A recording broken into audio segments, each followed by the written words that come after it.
mo come across fídíò kan o ẹ̀rín sì pa mí tí Bello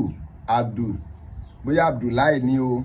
torí ẹrú náà nírú ẹ̀ Abdul ló pèrè ẹrú lásán lòun náà torí ẹ̀ tẹ́ bá ti rórí ẹ̀kẹ́ndì ẹ̀ ti mọ̀ pé orí ẹrú ló gbé wáyé ó wá post fídíò tí bàbá wa Imam tí wọ́n lọ ṣe ní Ọ̀yọ́ Alafin nígbà tí wọ́n ń gba ṣe Igbade Alafin ó wá ń sọ lórí fídíò yẹn lábẹ́lẹ̀ pé àwérè ní bọ̀bọ́ yìí ó kíní kan ẹ gbọ́ fídíò yẹn. ó ní àdúrà àti Islam lọ́dọ̀ bàbá wa Sheikh Abdulatif ẹlẹ́yẹlé. أعوذ بالله من الشيطان الرجيم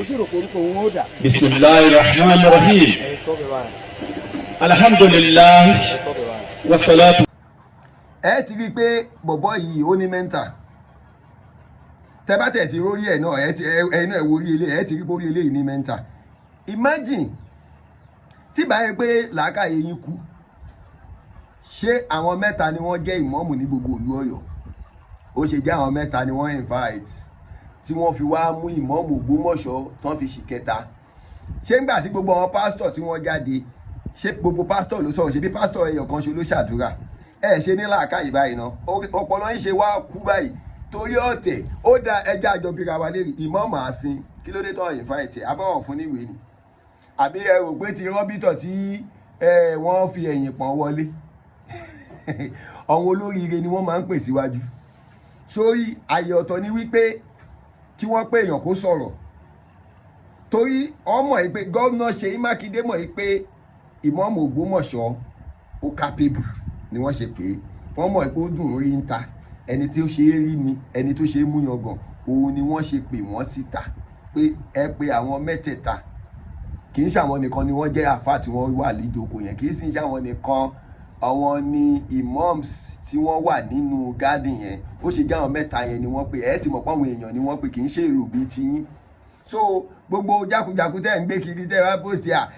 wọ́n dójú tì bàbá wa gé ogun wọ́n dójú àwọn dójú tì Imam Ògbómọ̀ṣọ́ wọ́n pọ́n wọn lé ni pé wọ́n ti rí wọn ta ẹ̀yin náà bẹ́ẹ̀ lọ́kàn rí yín táwọn rí yín ni ọ̀n ti ẹ̀ lè rí yín wàhálà wọn lè fogun àìrí yín yẹn àìrí yín tí wọn ò rí yín yẹn náà ló ń jẹ́ kẹ́ máa ṣe pèpè kó kú àbẹ́ẹ̀rí ìmọ̀ọ́mù ààfin yín tó ń ṣe pèpè kí mọ̀ọ́mù ó kú. wọ́n bá kú bẹ́ẹ̀ ló yẹlé ti tán nù ó yẹlé. ẹ ti mọ̀ pé làákàyè yín ti kú so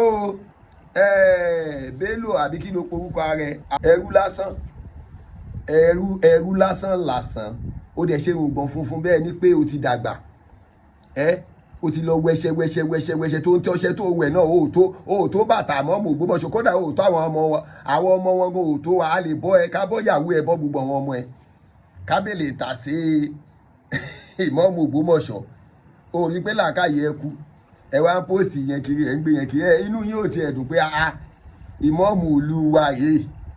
pé wọ́n tiẹ̀ ṣóòyàn lásán kọ́kọ́ tiẹ̀ ṣóòyàn ní rúgádì yẹn ó yẹ kí ní èèyàn máa dùn nítorí pé ṣó mọ insecurity tó wà lẹ́nu géètì káwọn èèyàn tó wọlé ni ọ̀hún táwọn báyìí fẹ́ tẹ òpó lè wọnú gádì yẹn ni ìwọ ò ṣe lọ́bẹ̀ òpònú bàbá wa Ìmáàmù gbogbo ìlú Ògbómọ̀ṣọ́ ọlọ́run ò ní bá ti ń gẹ́gàrí ọlọ́run ní jẹ́ ó dàrú fún yín bàbá tún wá kúrò ńbẹ̀ wọ́n tún wá ọ̀hún àti bàbá wa lù lọrin ṣéwù wọ́n tún wá jọ jókòó.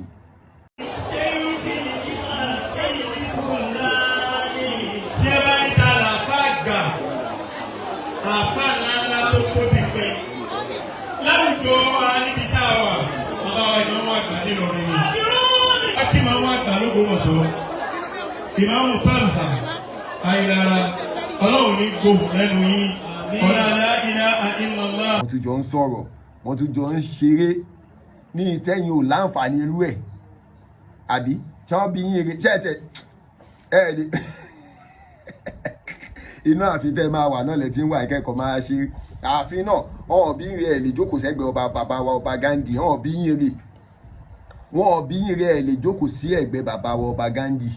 nígbà tí ti bí gba adé tó gba ọ̀pá ẹ̀rí pé ó ṣe takété sọ́dọ̀ bàbá ó takété ní ọ̀hún bí rẹ̀ bàbá wa Imam Ògbómọ̀ṣọ́ ṣéwù àwọn bàbá wa ọba Gandhi wọ́n bọ̀ wọ́n lọ lẹ́fí máa mọ̀ pé bàbá wa ọba Gandhi Afọlábí Olúmọgẹ̀gẹ̀ kábíyèsí wọ́n nífẹ̀ẹ́ ìmáàmù Ògbómọ̀ṣọ́ ìmáàmù Ògbómọ̀ṣọ́ náà nífẹ̀ẹ́ wọn ẹ̀yin náà lẹ̀ ń dàárín wọn rú Ọlọ́run á sì tú àṣírí gbogbo yín sáyé sálámù alaykum.